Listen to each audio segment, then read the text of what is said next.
250 ग्राम साबुदाणा घेतलेला आहे. उद्या गुरुवार आहे म्हणून मी उसळचा व्हिडिओ टाकणार आहे. आता याला 2-3 पाण्याने छान भिजवून घेते. चांगली स्वच्छ धुवून घेतलेला आहे आणि आता थोडं याच्यामध्ये पाणी ठेवलेलं आहे. मी बघून घ्या. थोडं म्हणजे थोडं दही घालायचं.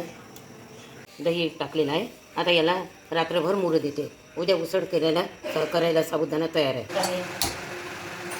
गॅस पेटवून मी याच्यात तेल घालते. तेल टाकलेलं आहे. त्यामध्ये थोडं जिरं घालते, मिरच्या घालते.